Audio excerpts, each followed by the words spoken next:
पिछले 3 भागों में हमने भारत की गुलामी के 7 कारणों में हिंदू साहित्य की वर्ण व्यवस्था और जाति भेद, आत्मा परमात्मा तथा अवतारवाद का भ्रमजाल, हिंदू समाज में विषमता तथा स्वार्थ की पराकाष्ठा के बारे में सुना। आज हम बात करेंगे छुआछूत से धर्मांतरण के बारे में। जय भीम, नमो बुद्धाय। छुआछूत की जननी वर्ण व्यवस्था के जनक ऋग्वेद के रचयिता ब्राह्मण सदैव अदूरदर्शी रहे हैं। उन्होंने केवल अपने पेट और केवल मात्र अपने समाज के स्वार्थ के निमित्त ही इस अवैज्ञानिक घिनौनी वर्ण व्यवस्था को पाला पोसा। वे देशभक्ति, राष्ट्रीयता तथा देश पर मर मिटने की योग्यता रहित रहे हैं। यही कारण है कि ब्राह्मणों द्वारा रचित समस्त संस्कृत साहित्य में कहीं भी शहीद के समकक्ष कोई भी शब्द तक नहीं है। इसका परिणाम डॉक्टर नवल वियोगी के शब्दों में इस प्रकार है। इतिहास साक्षी है कि रोम, मिस्र और मेसोपोटामिया में किसी वर्ग को गुलाम बनाने के लिए सदैव बल का प्रयोग किया गया। रोम के गुलाम प्लेबियन कामनर को हथकड़ियों तथा बेड़ियों में जकड़कर रखा जाता था और उसी स्थिति में उनसे पशुवत कुदालों से खेतों में काम कराया जाता था। ये आप caste and races in India के पृष्ठ नंबर 163 से 180 तक में पढ़ सकते हैं। उनके गले में पड़े हुए पट्टों पर लिखा होता था, मैं गुलाम हूँ, पकड़ कर रखो, कहीं भाग ना जाऊं। मगर वे फौलादी बेड़ियां कब की टूट गई हैं, कहीं उनका नामो निशान तक नहीं बचा। मगर उस युग के तानाशाह ब्राह्मणों ने मानव को जो बेड़ियां पहनाई थी वे अदृश्य तो थी ही, साथ में मजबूत भी इतनी थी कि आज इतने साल बाद भी उन्हें तोड़ने की बात सोच पाना तो दूर की बात रही, गुलामों को एहसास भी नहीं है कि उनके पैर मजबूत बेड़ियों से जकड़े हैं। अंग्रेजों ने भारतीयों को इस युग में गुलाम बनाया था, मगर वह गुलामी स्पष्ट दिखाई पड़ती थी, अतः समाप्त हो गई। विद्रोही का कथन 100% सही है कि भारत को परतंत्र कराने में चाणक्य, दाहिर आदि आर्यों ने प्रमुख भूमिका निभाई। ब्राह्मणों ने अंग्रेजों को भारत में आमंत्रित करने तथा अंग्रेजी शासन को स्थायित्व देने में कुछ कमी नहीं रखी, जबकि दलितों ने हमेशा विदेशी आक्रमणकारियों को रोकने खदेड़ने में अपना सब कुछ लुटा दिया। लेकिन यदि इक्का दुक्का उदाहरण मिल भी जाता है तो ब्राह्मणवादियों की अति से तंग आकर ही ऐसा हो सकता है।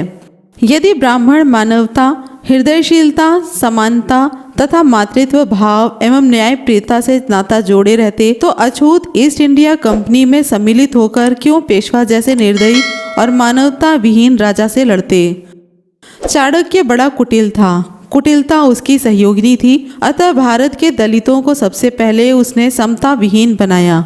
वैसे तो उसका सारा अर्थशास्त्र असमानता, कुटिलता, अन्याय और बेहूदगियों से भरा पड़ा है, किंतु एक ही उदाहरण से उसका सारा सामाजिक न्याय का तंत्र समझ में आ सकता है। वह शमशान भूमि को भी वर्ण व्यवस्था का रूप देता है। धर्मवीर जी के शब्दों में कौटिल्य के अर्थशास्त्र में पूरे गांव का एक ही शमशान नहीं है, असल में वहां जरूरी तौर पर हर गांव के शमशान हैं। इसमें लिखा गया है नगर के उत्तर या पूर्व में शमशान होना चाहिए। इस नियम को इतनी सख्ती से लागू किया गया कि जो भी इस नियम का उल्लंघन करे उसे प्रथम साहस दंड दिया जाए। छोटी जाति के लोगों के शमशान की बात एक तरफ, लेकिन इस पुस्तक में पाखंड चांडाला नाम शमशानंते वासः ये कहकर कपालिकों और चांडालों का निवास स्थान शमशानों के ही समीप बनवाया गया है। शमशानों के इन 2 प्रकार के दिशा विधानों से छुआछूत का नंगा प्रदर्शन होता है, पर इससे प्राचीन भारतीय गांवों की असामाजिकता का भी पता चलता है कि इस देश में कमजोरी की नींव कितने पहले रख दी गई थी। कौटिल्य को गांवों की सामाजिक एकता का ना कोई पता है और न उन्हें इसकी कोई फिक्र है। उल्टे वे इस सामाजिक विभेद को बढ़ाते चले गए हैं, जिसके कारण समाज टुकड़े टुकड़े होकर रह गया था। यह तथ्य राष्ट्र की एकता के लिए कम घातक अपराध नहीं था कि वे 2 प्रकार के शमशानों का विधान रचकर कौटिल्य ने लोगों को मरते समय भी एक साथ नहीं रहने दिया है। ऐसी स्थिति में राष्ट्र का सिद्धांत हर गांव के समाज में 2 राष्ट्रों का सिद्धांत बनकर रह जाता है। समाज की एकता के बिना ऊपर से सत्ता द्वारा थोपा गया राष्ट्र ज्यादा देर तक एक नहीं रह सकता। इन्हीं समस्त सामाजिक विषमताओं, गांव के बाहर इकट्ठी गंदगी तथा जाति के आधार पर बने गली मोहल्ले के नामों को ध्यान में रखकर ही 20वीं सदी से उद्भट स्मृतिकार शोषितों, दलितों के मसीहा तथा पुरुषोत्तम जननायक बाबा साहेब डॉक्टर अंबेडकर ने भारतीय गांवों को गंदगी का ढेर कहा था। इन ब्राह्मणवादी हिंदुओं द्वारा लगाए गए प्रतिबंधों से सहज ही अनुमान लगाया जा सकता है कि इन अछूतों की दशा कितनी दयनीय थी। दक्षिण भारत में हिंदुओं के 8 फतवों की चर्चा करते हुए बाबा साहेब लिखते हैं, आदि द्रविड़ों की स्त्रियां सोने व चांदी के जेवर नहीं पहनेंगी। उनके मर्द अपने घुटनों के नीचे और कूल्हों से ऊपर वस्त्र धारण नहीं करेंगे। उनके मर्द कोट, कमीज या बनियान नहीं पहनेंगे। कोई आदि द्रविड़ अपने बाल नहीं कटवाएगा। आदि द्रविड़ अपने घरों में केवल मिट्टी के ही बर्तन इस्तेमाल करेंगे। उनकी स्त्रियां अपने शरीर के ऊपरी भाग को वस्त्रों या राबुकाई या थावनी से नहीं ढकेगी। उनकी स्त्रियां पुष्पों या केसर के उपटन का इस्तेमाल नहीं करेंगी और मर्द लोग ना तो धूप और न वर्षा से बचने के लिए छाते का इस्तेमाल करेंगे और न ही चप्पल पहनेंगे। जून 1931 में जब विचाराधीन बाह्य जातियों ने इन 8 प्रतिबंधों को संतोषजनक ढंग से पालन नहीं किया तो कल्लार पुनः एकत्रित हुए और उन्होंने 11 प्रतिबंधों की रचना की। इन मूल प्रतिबंधों ने 8 मूल प्रतिबंधों को भी मात दे दी। इन प्रतिबंधों को लागू करने के प्रयास में हिंसा और भड़क गई। दलितों पर थोपे गए ये 11 प्रतिबंध थे। पहला था, आदि द्रविड़ और देवेंद्र कुल बेल्लार अपने घुटनों से नीचे वस्त्र धारण नहीं करेंगे। दूसरा था, उपर्युक्त दलित वर्गों के पुरुष और स्त्रियां सोने के जेवर नहीं पहनेंगे। तीसरा, स्त्रियां केवल मिट्टी के बर्तनों में पानी लाएंगी, तांबे तथा पीतल के बर्तनों में नहीं। पानी वाले बर्तनों को ढकने के लिए वे केवल पुआल का इस्तेमाल करेंगी। इस काम के लिए वे कपड़े का इस्तेमाल नहीं करेंगी। चौथा, उनके बच्चे नहीं पढ़ेंगे, ना ही वे साक्षर होंगे अथवा शिक्षा प्राप्त नहीं करेंगे। पांचवा, उनके बच्चे केवल मिरासदारों के मवेशी चराएंगे। छठा, पुरुष और स्त्रियां अपनी अपनी पन्नाइयों में मिरासदारों के गुलामों के रूप में काम करेंगे। सातवां, वे मिरासदारों से भूमि वरम या पट्टे पर लेकर खेती नहीं करेंगे। आठवां, उन्हें गांव के मिरासदारों को अपनी ज़मीन बहुत ही सस्ते दामों पर बेच देनी पड़ेगी और यदि वे ऐसा नहीं करेंगे तो उन्हें भूमि की सिंचाई के लिए पानी नहीं दिया जाएगा। यदि वर्षा के जल से कोई चीज़ उगाई भी जाएगी तो कटाई के योग्य होने पर फसलों को लूट लिया जाएगा। 9वां, उन्हें सुबह 7 बजे से शाम के 6 बजे तक मिरासदारों के अधीन कुलीग के रूप में काम करना ही होगा।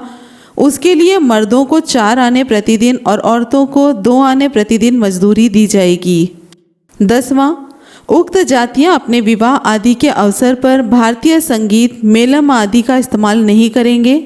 और 11वां था, विवाह में 40 सूत्र बांधने से पूर्व घुड़चढ़ी की अपनी रस्म उन्हें बंद करनी ही होगी। उन्हें शादी के जुलूस में पालकी के रूप में अपने घरों के दरवाजों को ही इस्तेमाल करना होगा। किसी भी प्रयोजन के लिए वे वाहन का इस्तेमाल नहीं करेंगे। ये सारी बातें बाबा साहेब डॉक्टर अंबेडकर ने संपूर्ण वाङ्मय खंड 10 पृष्ठ नंबर 189 से 191 तक लिखा है। इन प्रतिबंधों को ध्यान में रखकर कौन व्यक्ति ऐसा होगा जो हिंदू धर्म को धर्म कह सकेगा। दलितों के लिए हिंदू धर्म ना होकर एक कलंक यानी कि अभिशाप ही सिद्ध हुआ है। हिंदू धर्म के किसी भी ब्राह्मण समाज सुधारक ने इस प्रकार के अनैतिक, राष्ट्रद्रोही तथा अन्याय से परिपूर्ण प्रतिबंधों के विरुद्ध कभी भी अपनी आवाज़ बुलंद नहीं की। वे तो केवल सतही समस्याओं के निदान में ही समय बर्बाद करते रहे। ऐसी परिस्थितियों में इस्लाम तथा ईसाई धर्म इन दलितों के लिए वरदान सिद्ध हुआ हो तो आश्चर्य की बात कौन सी है। राजस्थान के बलाइयों के लिए हिंदू द्वारा जो प्रतिबंध लगाए गए वे भी कम अमानवीय नहीं थे। बाबा साहेब डॉक्टर अंबेडकर इन प्रतिबंधों के बारे में लिखते हैं, भलाई लोग सुनहरी जरी की किनारी लगी पगड़ियाँ नहीं पहनेंगे। वे रंगीन या बढ़िया किनारी वाली धोतियाँ भी नहीं पहनेंगे। उन्हें किसी हिंदू के निधन का संदेश मृत व्यक्ति के रिश्तेदारों तक पहुंचाना ही होगा, भले ही वे रिश्तेदार कितनी भी दूर क्यों न रहते हों। हिंदुओं के सभी विवाहों में बारात के आगे और विवाह के दौरान बलाइयों को गाने बजाने का काम आदि करना होगा। बलाई स्त्री सोने चांदी के जेवर नहीं पहनेंगी और वे बढ़िया लहंगा और कुर्ता भी नहीं पहनेंगी। बलाई स्त्रियों को हिंदू घरों में दाई वगैरह का काम करना ही होगा। भलाइयों को बिना उजरत यानी पारिश्रमिक के सेवा करनी होगी, उसे ही स्वीकार करना होगा जो हिंदू अपनी खुशी से दे दें। यदि भलाई इन शर्त को स्वीकार नहीं करेंगे तो उन्हें गांव छोड़ना होगा। इन प्रतिबंधों का भूतकालगामी परिणाम देखा जाए तो बहुत जल्दी समझ में आ जाएगा कि नवाक्रांताओं के समक्ष इन भारतवासियों की क्या दशा थी। आक्रमणकारी बाबर ने इन भारतीयों की दशा का वर्णन करते हुए लिखा है कि मैंने लोगों के मकानों में कोई ऐसी अच्छी चीज़ नहीं देखी जिसकी प्रशंसा की जाए। मकानों की बनावट अच्छी नहीं और न उसमें ताज़ी हवा के आने जाने के रास्ते होते हैं। किसानों और निम्न दर्जे के लोगों को मैंने सदा ही नंगे बदन ही देखा है। वे लोग फटे पुराने कपड़ों के टुकड़ों से अपने आबरू ढके रहते हैं। प्रायः मैंने लोगों को मैला लंगोटा पहने पाया है। उनके ये लंगोटे भी साफ सुथरे अथवा अच्छे कपड़े के नहीं होते। स्त्रियां लुंगे पहने रहती हैं, वे कोई कपड़ा सिर पर डाले रहती हैं। आक्रांता बाबर ने अपने ग्रंथ बाबरनामा में जो भारत निवासियों की हालत का वर्णन किया है उसे पुनः पढ़कर उसके एक एक शब्द पर गौर करें और देखें कि हिंदुओं के वेद ग्रंथ, स्मृतियाँ, पुराण, महाभारत, गीता आदि ने भारत के बहुजन समाज की क्या दुर्दशा की। ऐसे फटेहाल भारत में इन आक्रांताओं को कौन रोकता। इनकी दुर्दशा का वर्णन विद्वान पाठकगण अछूतों पर प्रतिबंधों के रूप में पढ़ चुके हैं। जिस प्रकार शरीर के किसी एक अंग के विकलांग होने पर पूरा शरीर बेकार हो जाता है, उसी प्रकार भारतीय समाज में बहुजन समाज के बेकार होने पर पूरा भारतीय समाज ही लुंज पुंज हो गया था। यह सब ब्राह्मणवाद की ही देन थी। ऐसी व्यवस्था पर टिप्पणी करते हुए बाबा साहेब डॉक्टर अम्बेडकर लिखते हैं, मनु के धर्म के इस दैनिक प्रचार प्रसार की विशैली छूत पुरुष या स्त्री, बच्चा हो या बूढ़ा, सबके मानस में घुस गई है। यह न्यायाधीशों के मानस में भी घुस गई है। कलकत्ता का एक समाचार है, नौबिन नामक डोम पर एक बकरी की चोरी करने के इल्ज़ाम पर मुकदमा चलाया गया। उसका दोष सिद्ध नहीं हुआ।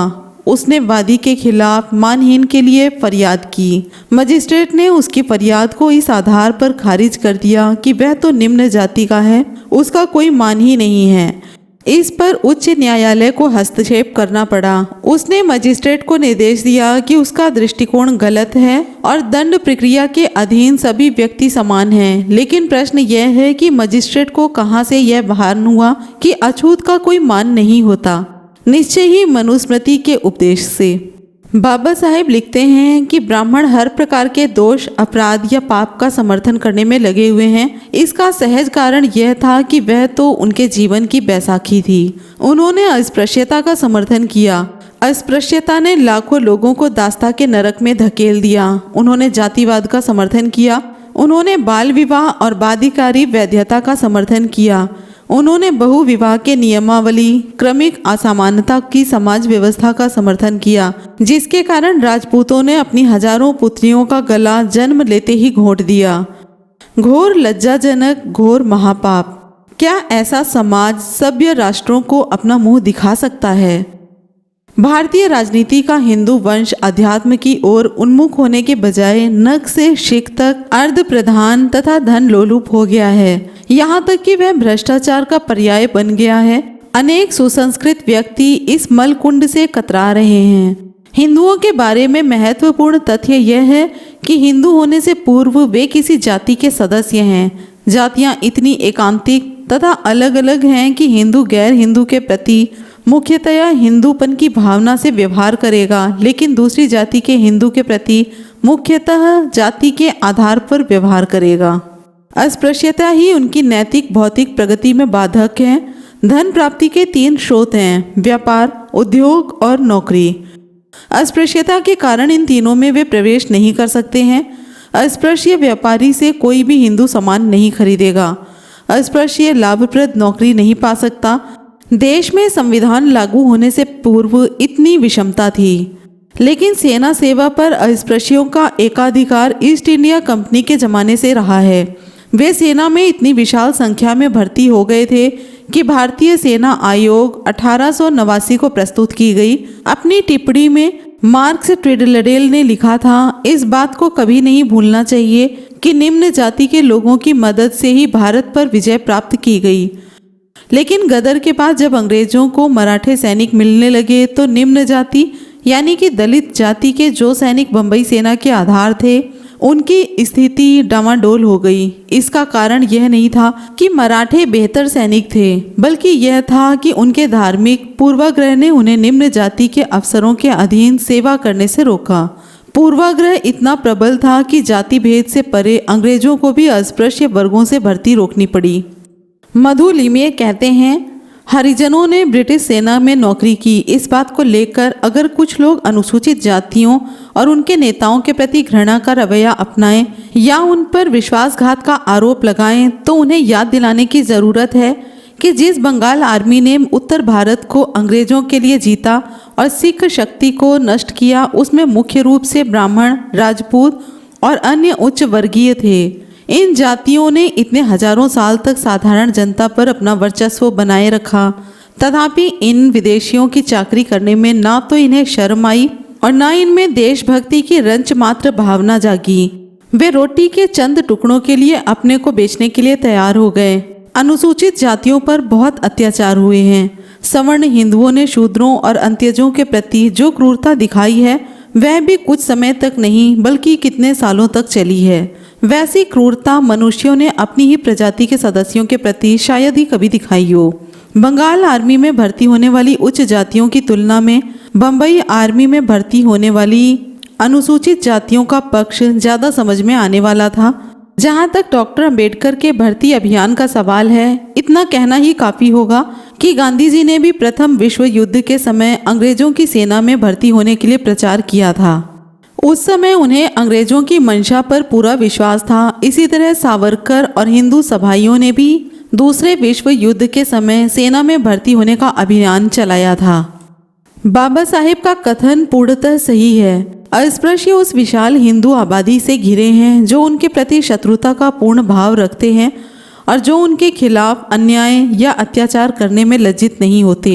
नित्य प्रति होने वाले इन अत्याचारों के निराकरण के लिए अछूतों को प्रशासन की मदद लेनी पड़ती है। अब प्रशासन का स्वरूप और संरचना कैसी है? संक्षेप में, भारत में प्रशासन पूर्णतया हिंदुओं के हाथ में है।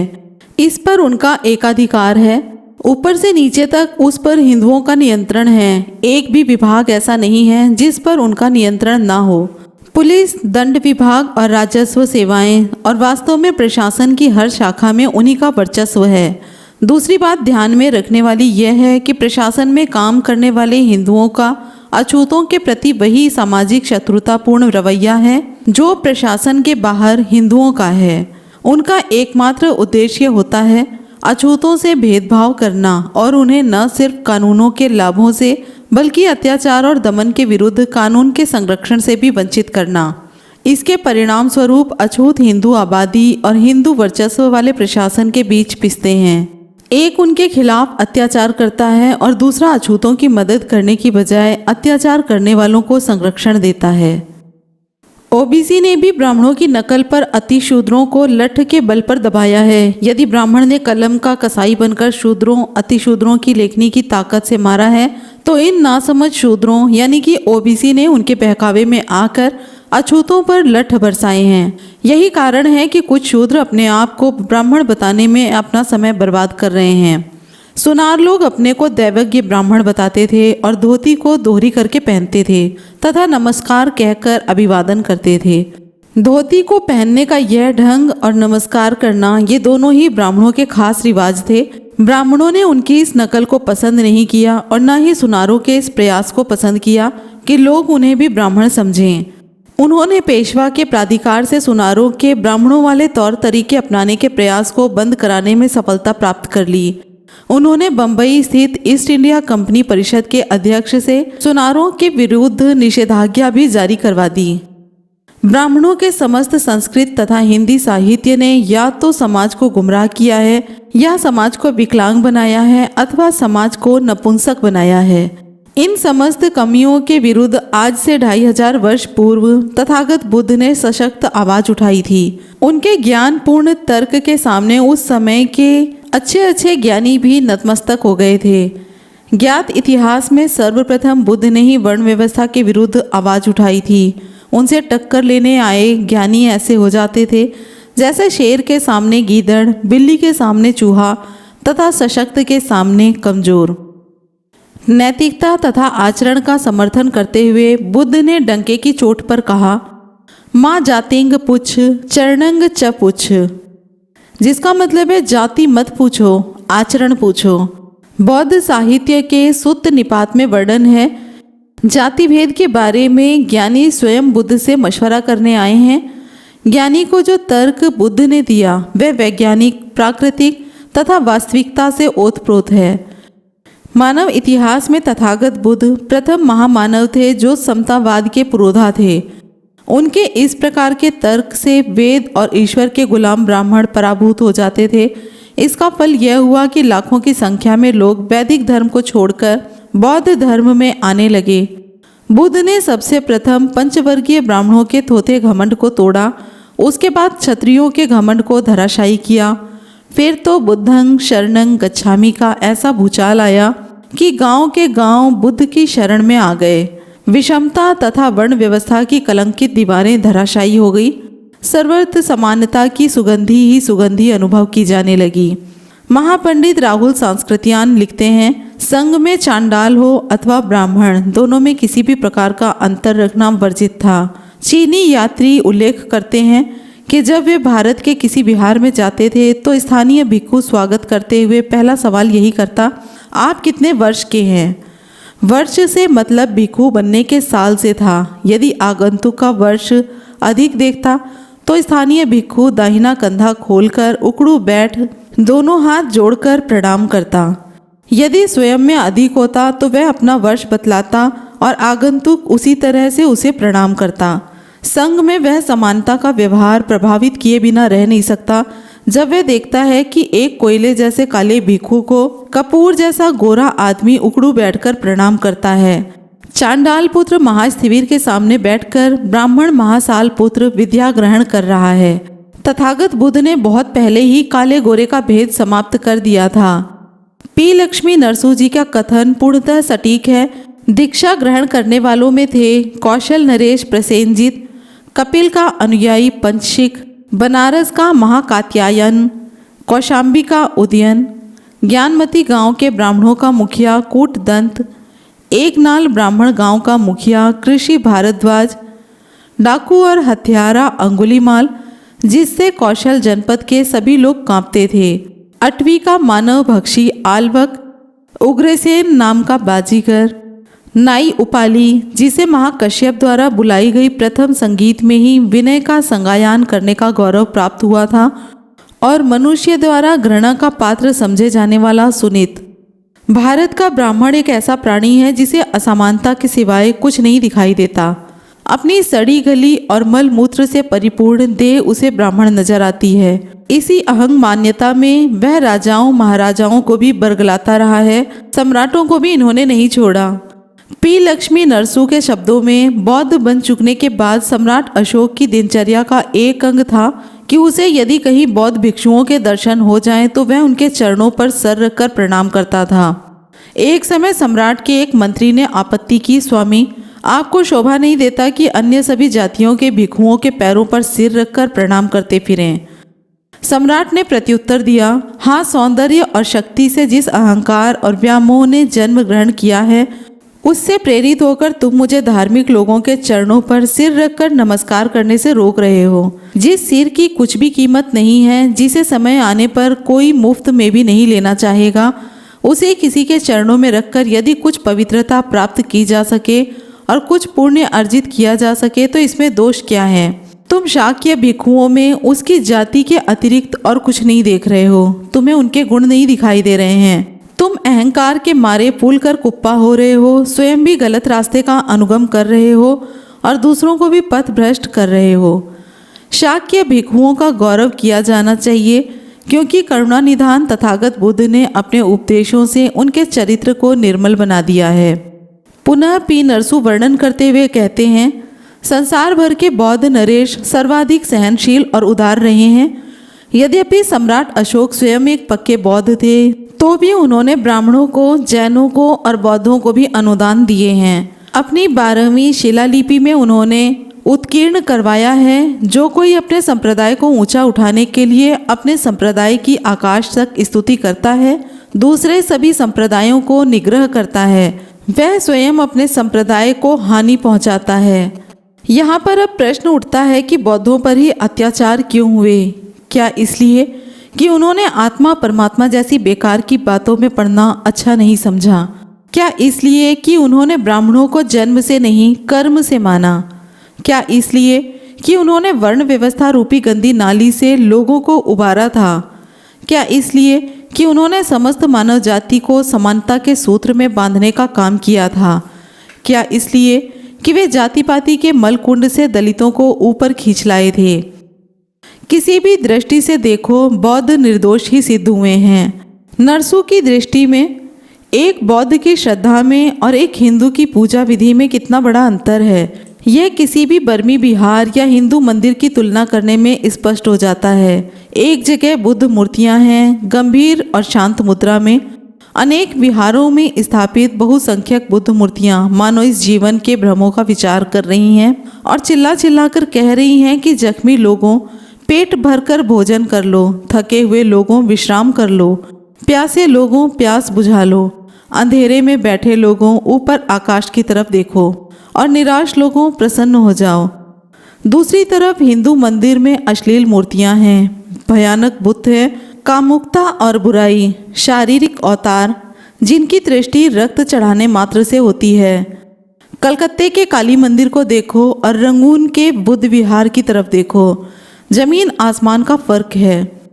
हिंदू दिमाग का सारा सूक्ष्म दार्शनिक चिंतन किसी भी तरह इस भेद की अनदेखी नहीं कर सकता।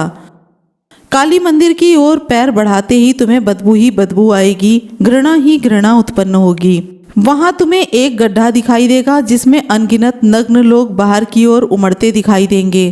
काले कलूटे आदमियों की एक भीड़ जिनके सिर और बदन से सड़ा हुआ नारियल का तेल चूता है। ऐसा लगता है जैसे उन्हें नरक ने भी उगल दिया हो और जैसे वह किसी भयानक देवता के क्रोध से बचने के लिए भागे जा रहे हों।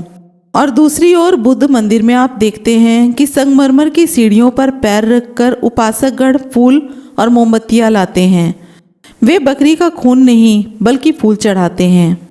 बौद्ध धर्म की वैज्ञानिकता, शालीनता, नैतिकता और अनुशासन का प्रभाव परावर्ती साहित्य, समाज, कला तथा आचार विचार पर भी खूब पड़ा है। हमलों से बौद्ध धर्म तो नहीं दबा, लेकिन बाद के हिंदू धर्म ने इसे निगलने की पूरी कोशिश की। पारसनाथ सहाय कहते हैं, बुद्ध ने सारनाथ में दिए गए अपने पहले उपदेश में यह दावा किया है कि इस मध्यम प्रतिपदा को उनके पहले किसी ने नहीं जाना था। यदि यह बात सत्य है तो गीता के 6ठे अध्याय के 16वें श्लोक में वर्णित अति भोजन, अति उपवास, अति शयन और अति जागरण न करने का उपदेश बुद्ध के उपदेश की नकल है। गीता में ब्रह्म सूत्र का जिक्र आया है, अतः गीता का काल ब्रह्म सूत्र या वेदांत सूत्र के बाद हुआ। गीता में कुछ ऐसे श्लोक हैं जो बौद्धों के प्रसिद्ध धर्म ग्रंथ धम्मपद से छायानुवाद के रूप में लिए हुए मालूम पड़ते हैं। बुद्ध का धम्म चक्र विष्णु या कृष्ण का सुदर्शन चक्र बनाता है।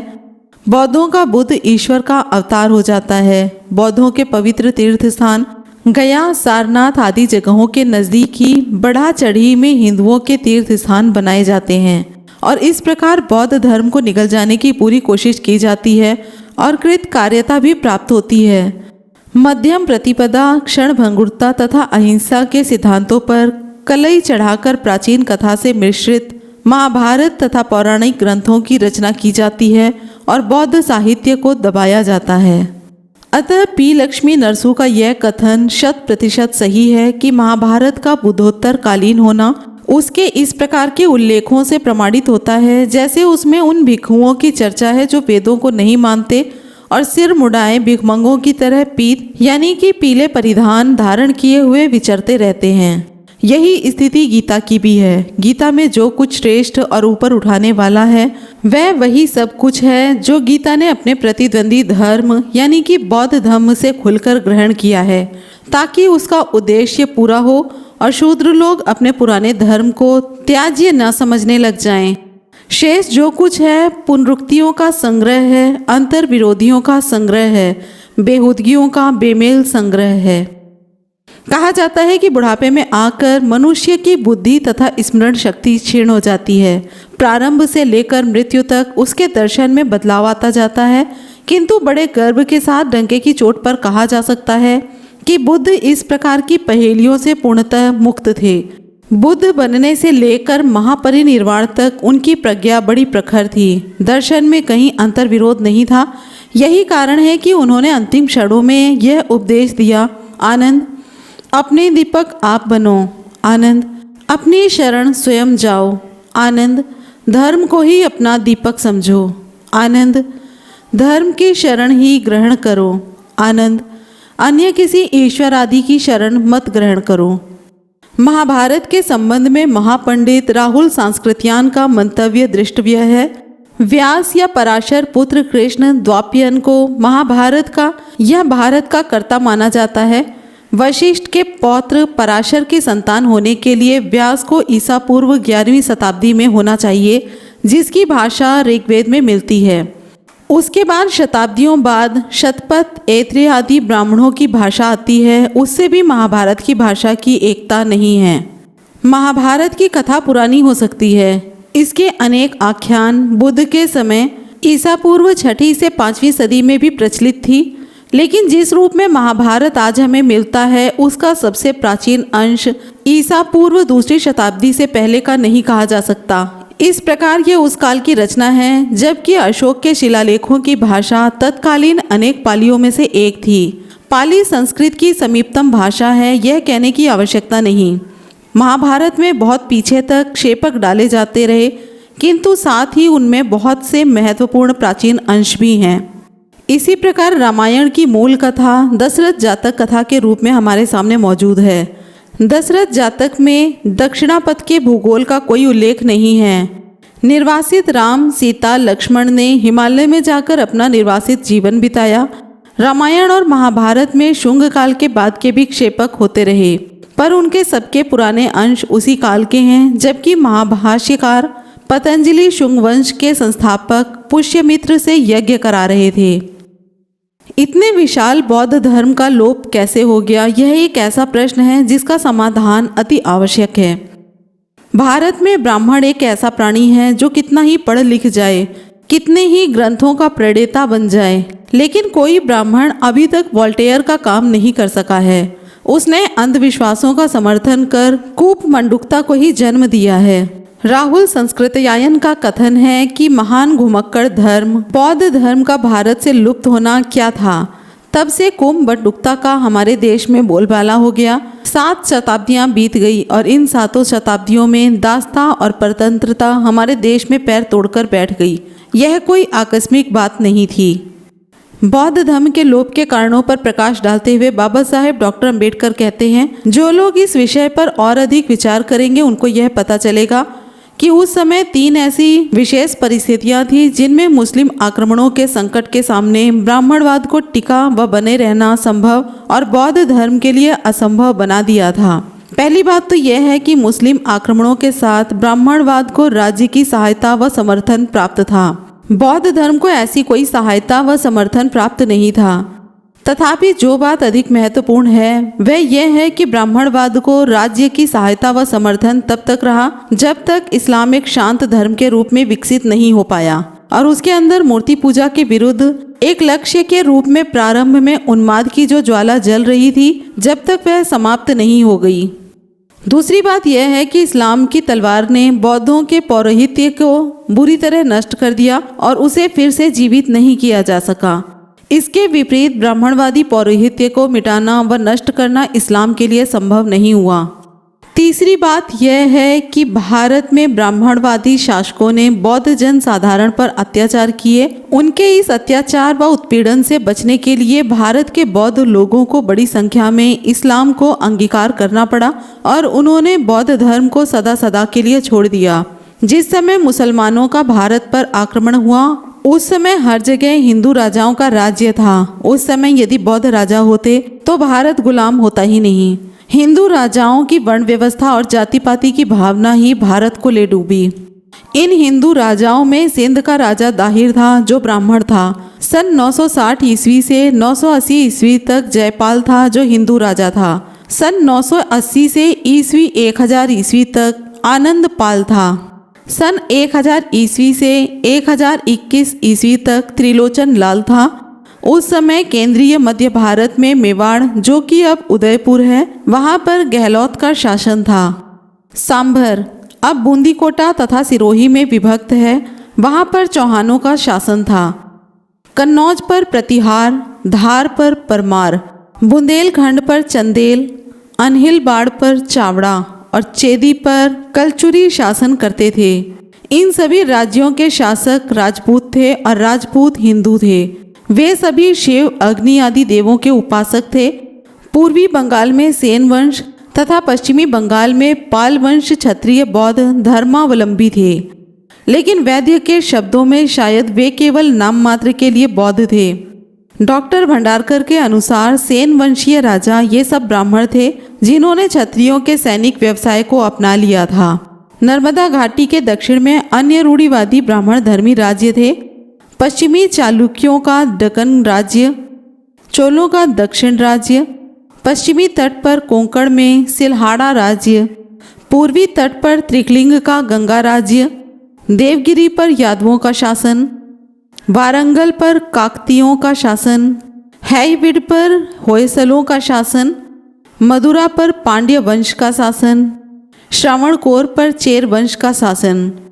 पूरे भारतवर्ष में मुस्लिमों के आक्रमण के समय वर्ण व्यवस्थावादियों का शासन था।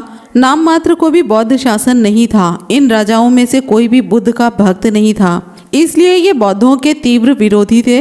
अतः हिंदू धर्म को बौद्ध धर्म की अपेक्षा चोट कम लगी। बाबा साहेब डॉक्टर अम्बेडकर कहते हैं, ब्राह्मण धर्म विनाश के गर्त में डूबने से क्यों बच गया और बौद्ध धर्म क्यों नहीं बच सका। इसका कारण यह नहीं है कि बौद्ध धर्म की अपेक्षा ब्राह्मण धर्म में कोई श्रेष्ठता अंतर्निहितता रही, बल्कि इसका कारण उसके पुरोहितों का विशिष्ट चरित्र रहा। बौद्ध धर्म इसीलिए समाप्त हुआ क्योंकि उसके पुरोहितों का वर्ग ही नष्ट हो गया था। यद्यपि ब्राह्मण धर्म पराजित हो गया था, परंतु वह पूरी तरह से नष्ट नहीं हुआ था। प्रत्येक जीवित ब्राह्मण पुरोहित व पुजारी बन गया था और उसने अपने पूर्वज प्रत्येक ब्राह्मण पुरोहित का स्थान ग्रहण कर लिया था। बौद्ध धर्म पर जहाँ इस्लाम धर्म की जबरदस्त गहरी गाज गिरी, वहीं ब्राह्मणों ने इस पर जबरदस्त अत्याचार किए। इन अत्याचारों को देखकर तथा पढ़कर चंगेज खां, अटिला, तैमूरलंग व औरंगजेब के अत्याचार भी फीके पड़ जाते हैं। ये निम्न दुर्दांत अत्याचारी ब्राह्मण धर्मी शासक थे: पुष्यमित्र शुंग, तोरमाड़ मिहिरकुल, बंगाल का राजा शशांक, दक्षिण भारत का सुधनवा। बाबा साहेब डॉक्टर अम्बेडकर कहते हैं कि इन अत्याचारों के परिणाम स्वरूप प्रोफेसर सेन का कहना है, चचनामा नामक पुस्तक के अनुसार सिंध के बौद्धों ने अपने ब्राह्मण शासकों के अधीन सभी प्रकार के अपमान व निरादर सहे, और जब अरबों ने उनके देश पर आक्रमण किया तो बौद्धों ने उनकी पूरे दिल से सहायता की। बाद में जब दाहर का वध कर दिया गया और उसके देश में मुस्लिम शासन की दृढ़ता से स्थापना हो गई, तो बौद्धों को यह देखकर बड़ी निराशा हुई कि जहाँ तक उनके अधिकारों, विशेषाधिकारों तथा सुविधाओं का संबंध है, अरब उनके लिए यथास्थिति में कोई परिवर्तन करने के लिए तैयार नहीं थे, और यहाँ तक कि नई व्यवस्था में भी हिंदुओं के साथ उत्तम व्यवहार किया गया। इस कठिनाई से छुटकारा पाने का एकमात्र तरीका इस्लाम धर्म को स्वीकार करना था, क्योंकि धर्म परिवर्तन करने वाले लोग शासक वर्ग के लिए आरक्षित सब विशेषाधिकार व विशेष सुविधाओं के हकदार हो जाते थे। अतः सिंध के बौद्धों ने बहुत बड़ी संख्या में इस्लाम धर्म को स्वीकार कर लिया और वे मुसलमानों में शामिल हो गए।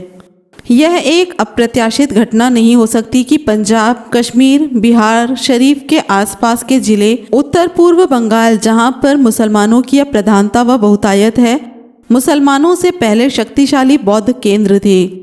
यह कहना भी उचित नहीं होगा कि बौद्धों ने हिंदुओं की अपेक्षा राजनीतिक प्रलोभन के सामने आसानी से हार मान ली और उन्होंने धर्म परिवर्तन अपनी राजनीतिक प्रतिष्ठा एवं स्थिति में वृद्धि की संभावना के कारण किया था। इसलिए अब कोई संदेह नहीं रह जाता कि बौद्ध धर्म के पतन का कारण बौद्धों द्वारा इस्लाम धर्म अंगीकार करना था। यह मार्ग उन्होंने ब्राह्मणवाद के अत्याचार व क्रूरता से बचने के लिए अपनाया था। उस समय यदि कोई संकट था तो वह ब्राह्मणवाद के कारण ही था। हिंदू धर्म के पथ प्रदर्शक ब्राह्मण होते हैं जो वेदों के गुलाम वर्ण व्यवस्था रूपी मल कुंड में आकंठ डूबे तथा समानता, बंधुत्व, स्वतंत्रता एवं न्यायप्रियता के घोर शत्रु होते हैं। दूसरी ओर बौद्ध भिक्षु होते हैं जो उक्त समस्त बुराइयों से दूर तथा नैतिकता के पुजारी होते हैं। दोनों का भेद स्पष्ट करते हुए बाबा साहेब डॉक्टर अम्बेडकर कहते हैं, क्या भिक्षु और ब्राह्मण में अंतर नहीं, क्या दोनों एक ही हैं? इस प्रश्न का भी उत्तर नकारात्मक ही है। एक ब्राह्मण पुरोहित होता है, उसका मुख्य कार्य किसी के जन्म, विवाह, मरण आदि के अवसर पर संस्कार कराना है। यह संस्कार आवश्यक हो जाते हैं क्योंकि कहीं कहीं माना जाता है कि आत्मा मूलतः पाप में लिप्त है और उसे निर्मल कर निष्पाप बनाना है, और क्योंकि आत्मा तथा परमात्मा का अस्तित्व भी स्वीकार किया जाता है। इन सब संस्कारों के करने कराने के लिए पुरोहित होना चाहिए। दूसरी ओर भिक्षु ना तो किसी मूल पाप में विश्वास करता है और ना आत्मा या परमात्मा में, इसलिए एक भिक्षु पुरोहित नहीं हो सकता। ब्राह्मण पैदा होता है जबकि भिक्षु बनता है। ब्राह्मण की जाति होती है जबकि भिक्षु की कोई जाति नहीं होती। जो एक ब्राह्मण के घर पैदा हो गया वह जन्म भर के लिए ब्राह्मण। कोई पाप या कोई जुर्म ऐसा नहीं जो एक ब्राह्मण को अब्राह्मण बना सके। लेकिन एक बार भिक्षु बन जाने पर यह आवश्यक नहीं होता कि एक भिक्षु जीवन भर के लिए भिक्षु बना ही रहे। एक भिक्षु बनता है, किंतु यदि कभी वो कोई ऐसी बात कर बैठे जो उसे भिक्षु बने रहने के अयोग्य बना दे तो वह भिक्षु नहीं रह सकता। ब्राह्मण बनने के लिए किसी भी प्रकार की मानसिक या नैतिक शिक्षा अनिवार्य नहीं। ब्राह्मण से जिस बात की आशा की जाती है वह है अपने धार्मिक शास्त्र ज्ञान की। भिक्षु की बात इसके सर्वथा प्रतिकूल है। मानसिक तथा नैतिक शिक्षण उसका जीवन प्राण है। एक ब्राह्मण जितनी चाहे उतनी संपत्ति प्राप्त कर सकता है, पर एक भिक्षु नहीं कर सकता। ये कोई छोटा फर्क नहीं है। आदमी की मानसिक व नैतिक स्वतंत्रता पर विचार के क्षेत्र में भी और कार्य के क्षेत्र में भी संपत्ति कड़े से कड़े प्रतिबंध का काम करती है। इससे दो प्रवृत्तियों में संघर्ष होता है। इसीलिए ब्राह्मण हमेशा परिवर्तन का विरोधी रहा है, क्योंकि उसके लिए परिवर्तन का मतलब है शक्ति की हानि, धन की हानि। संपत्ति विहीन भिक्षु मानसिक और नैतिक तौर पर स्वतंत्र होता है। कोई ऐसा व्यक्तिगत स्वार्थ नहीं होता जो उसकी ईमानदारी और सच्चाई में बाधक बन सके। लेकिन ब्राह्मण अपने में एक अकेला व्यक्ति होता है, कोई ऐसा धार्मिक संगठन नहीं जिसके वह अधीन हो। हर ब्राह्मण अपना कानून आप है। हाँ, ब्राह्मण आपस में भौतिक स्वार्थों से अवश्य बंधे हुए हैं। दूसरी ओर एक भिक्षु हमेशा संघ का सदस्य होता है। यह कल्पना से परे की बात है कि कोई भिक्षु हो और वह संघ का सदस्य ना हो। भिक्षु अपने आप कानून नहीं होता, वह संघ के अधीन होता है। संघ एक आध्यात्मिक संगठन है। बौद्ध लोग अहिंसा व्रत को परम धर्म जरूर मानते थे, पर देश की स्वतंत्र रक्षा के निमित्त किए जाने वाले हिंसात्मक युद्ध से कभी उन्होंने अपना मुंह नहीं मोड़ा। वर्तमान काल में भी कई बौद्ध राष्ट्र हैं जो आज भी स्वतंत्र हैं तथा अपनी स्वतंत्रता की रक्षा करने के लिए खून की नदियां बहा रहे हैं। यह देख विद्वानों की तो यह सम्मति है, यदि भारत बौद्ध धर्म को अपनाए रहता तो वह विदेशियों द्वारा इस प्रकार पददलित नहीं होता। उसकी पराधीनता का मुख्य कारण बौद्ध धर्म का परित्याग तथा नवीन हिंदू धर्म का पौराणिक धर्म का अंगीकार करना था, जिसने वर्णाश्रम धर्म को पहले भी अधिक कट्टर रूप में चलाकर हिंदुओं में परस्पर फूट का वह बीज बो दिया जिससे ये विदेशी शत्रुओं का सम्मिलित मुकाबला न कर सके। भारत में हिंदू शासन का सर्वप्रथम अंत करने वाले मुसलमान हैं। मुस्लिम विजय काल से ही भारत के पराधीनता काल का प्रारंभ माना जाता है। अब प्रश्न उठता है कि मुसलमानों ने भारतवर्ष को किससे छीना, बौद्धों से या वर्णाश्रमी हिंदुओं से? क्या सिंध नरेश दाहर, जिसके हाथ से मोहम्मद बिन कासिम ने सिंध छीना था, क्या कोई बौद्ध राजा था? क्या शहाबुद्दीन मोहम्मद गौरी को बुलाने वाला कन्नौजपति जयचंद बौद्ध धर्मावलंबी था? क्या दिल्लीश्वर पृथ्वीराज चौहान, जिसे गौरी के सामने परास्त होना पड़ा, अहिंसा व्रतधारी था? क्या नदिया का राजा लक्ष्मण सेन, जो कुतुबुद्दीन ऐबक के सेनापति बख्तियार खिलजी का नाम सुनते ही और उससे बिना लड़े ही अपने महलों के पिछवाड़े के द्वार से चुपके से दुम दबाकर भाग खड़ा हुआ, क्या कोई कायर बौद्ध भिक्षु था? इस प्रकार के अनेक प्रश्न उठ सकते हैं जिनका उत्तर आपको भली भांति बता देंगे कि भारत को विदेशियों के हाथ बेचने वाले अहिंसावाद समर विमुख बौद्ध नहीं थे, बल्कि बड़े ही रणबांकुरे तथा हथेली पर अपनी जान रखकर जूझ जाने वाले राजपूत जैसे वर्णाश्रमी हिंदू थे, जो स्वयं ही बौद्धों का उच्छेद करने में ब्राह्मणों का दाहिना हाथ सिद्ध हुए थे। कुछ भारतीयों को राणा प्रताप तथा शिवाजी पर बड़ा गर्व है, लेकिन राणा प्रताप के दादाजी राणा सांगा ने भारत के प्रति जो गद्दारी की थी उसका भी ख्याल किया जाना चाहिए। राणा सांगा ही वह बेकार का गद्दार राजपूत था जिसने पत्र लिखकर भारत पर आक्रमण करने के लिए बाबर को बुलाया था। शिवाजी के पुरखे आजीवन भारत विरोधियों के यहाँ नौकर चाकर रहे। इन दोनों के बारे में डॉक्टर सुरेंद्र अज्ञात लिखते हैं, कई लोग शिवाजी, राणा प्रताप आदि व्यक्तियों की व्यक्तिगत उपलब्धियों को प्रस्तुत करके कहते हैं कि हमारा इतिहास बहुत शानदार था।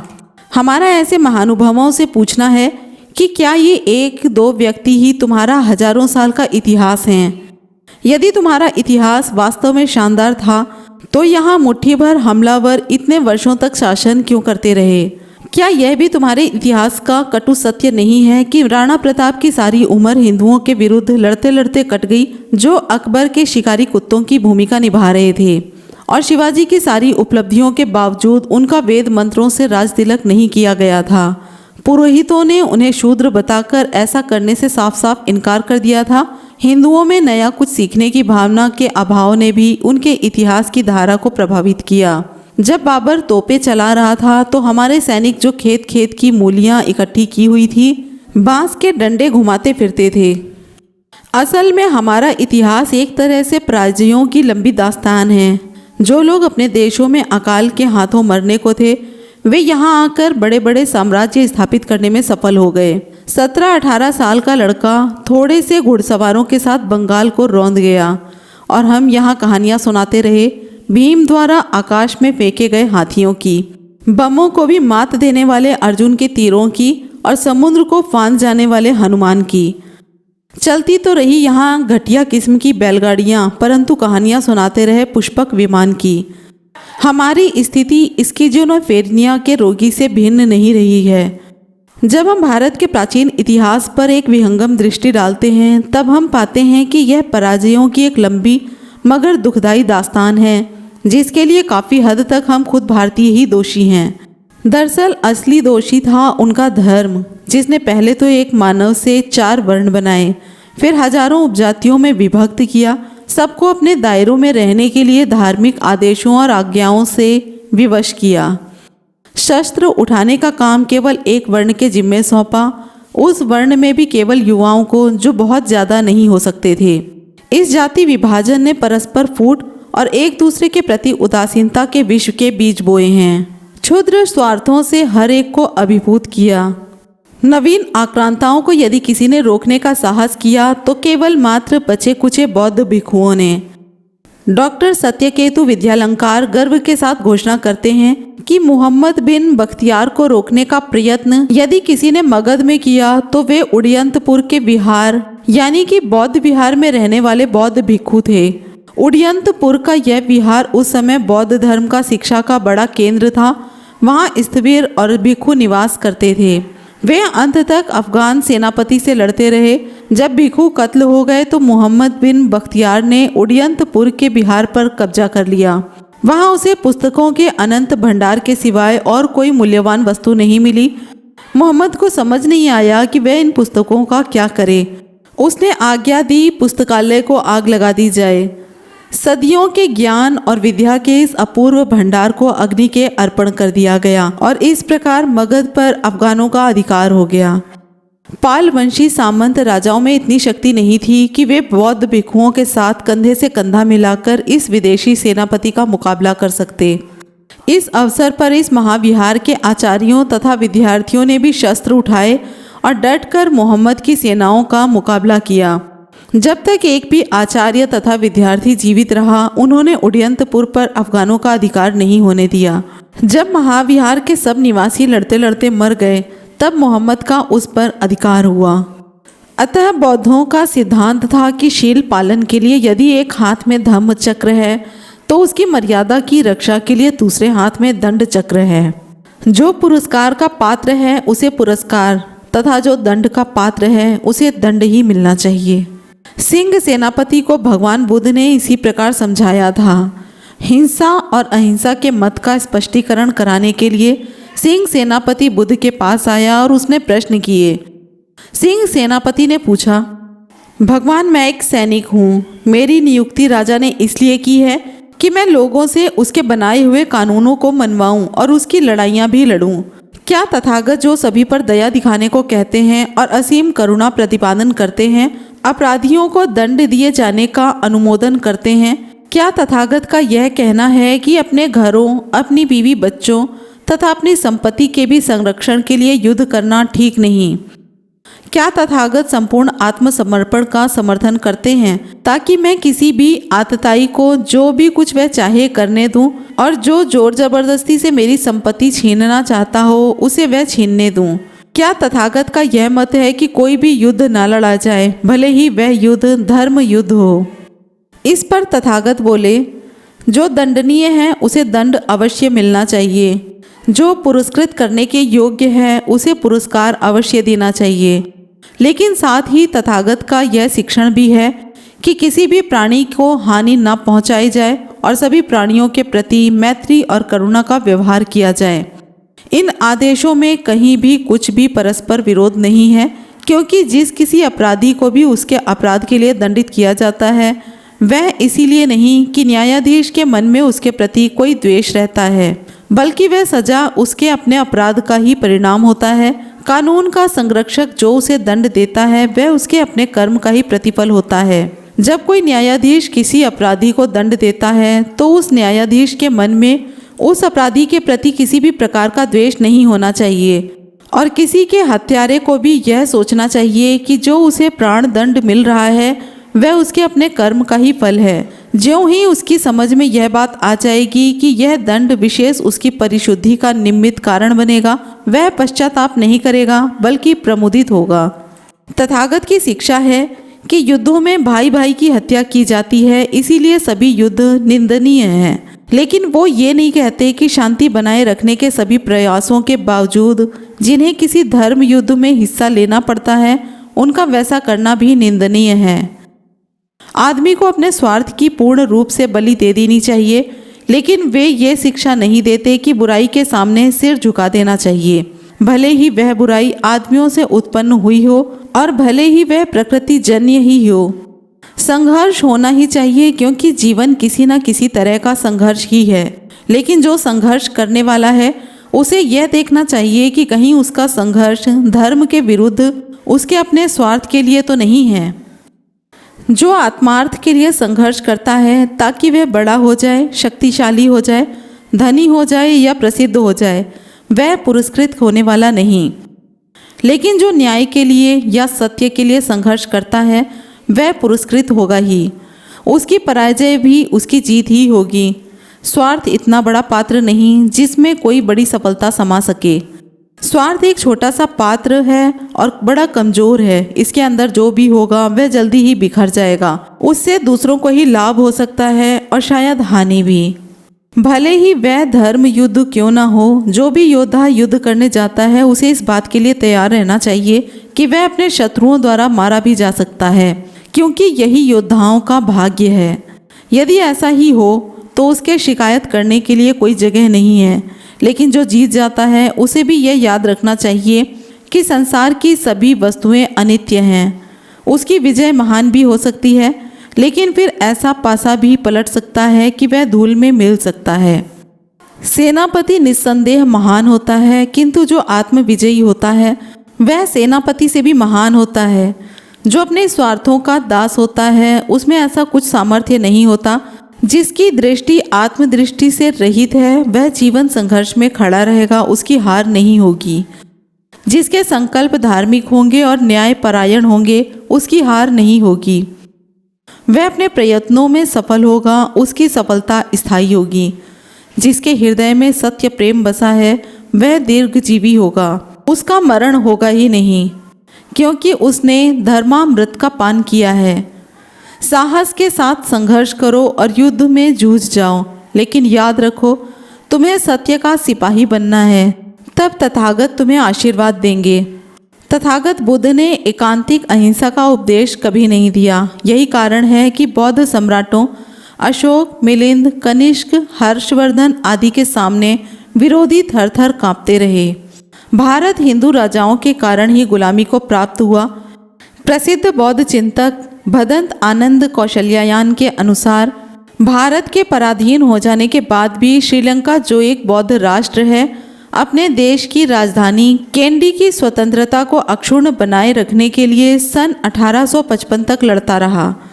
दूसरा पड़ोसी बौद्ध राष्ट्र बर्मा, जो कि अब म्यांमार है, अपने मांडले नगर की स्वतंत्रता के लिए सन 1877 तक लड़ता रहा।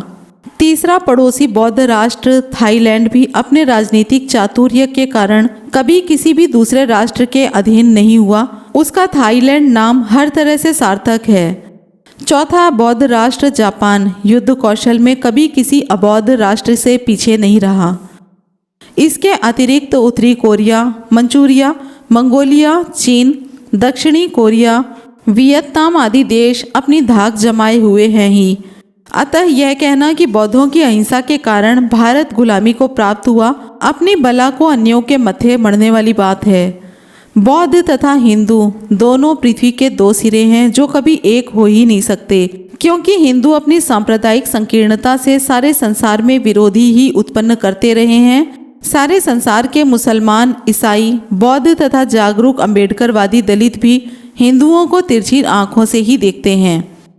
कारण स्पष्ट है कि हिंदू वर्ण व्यवस्था छुआछूत, ऊंच नीच तथा अमानवीय भावनाओं से ओतप्रोत है और भारत का तथाकथित विद्वान हिंदू भी इस मल कुंड से जाने अनजाने आसक्ति ही रखता है। यही कारण है कि बौद्ध जहाँ वर्ण व्यवस्था, जाति पाति, ऊंच नीच जैसे भेदभाव रूपी अशुचि का दाह संस्कार करके मन, वाणी, काय की पवित्रता पर पूर्णतः जोर देते हैं, वहीं हिंदू इस प्रकार की अशुचि यानी कि गंदगी को ढोए ढोए फिरते हैं।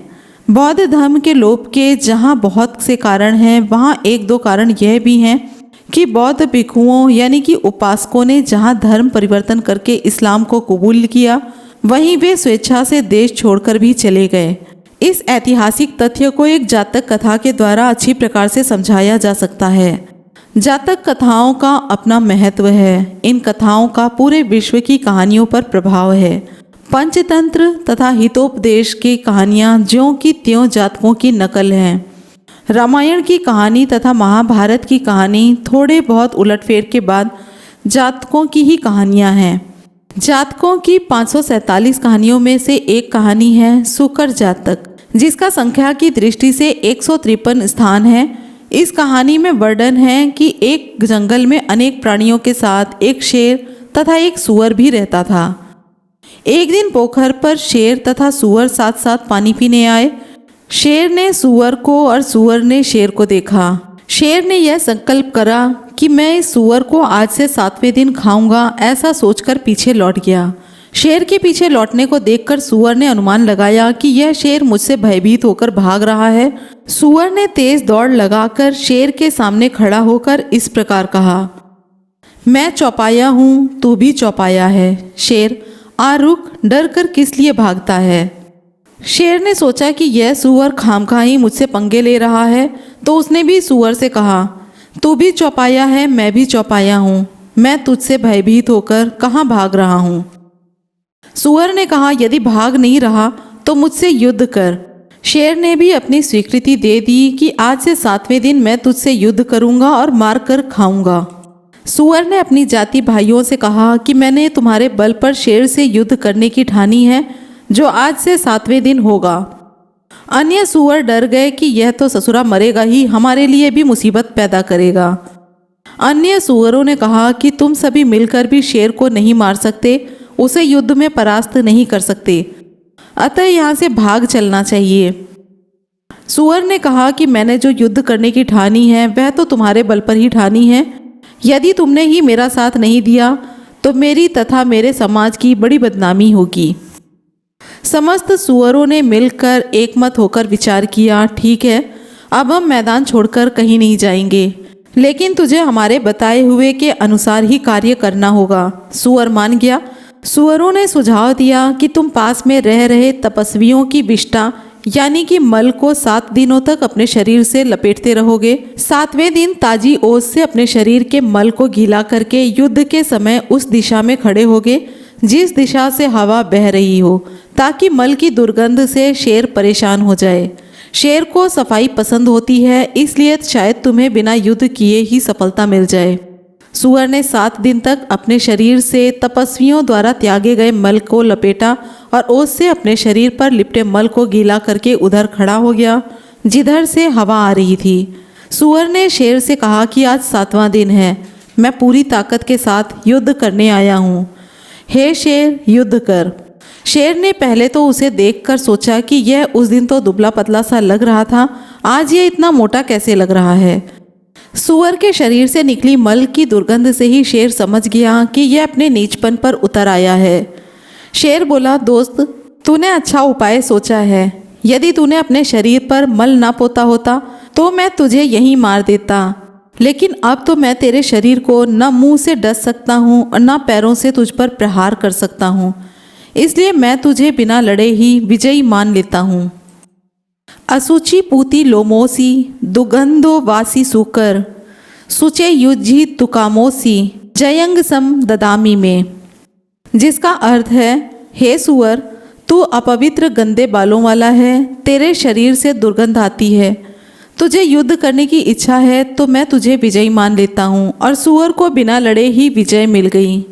हिंदुओं ने वर्ण व्यवस्था, छुआछूत, जाति पाति तथा ऊंच नीच के मल को अपने मन तथा तन से पोता हुआ है, जबकि बौद्ध इस गंदगी से सर्वथा दूर रहे और वे स्वेच्छा से देश छोड़ गए। बचे कुचे बौद्ध मुसलमान बन गए, परतंत्रता की बेड़ियों को इन हिंदुओं के लिए छोड़ गए।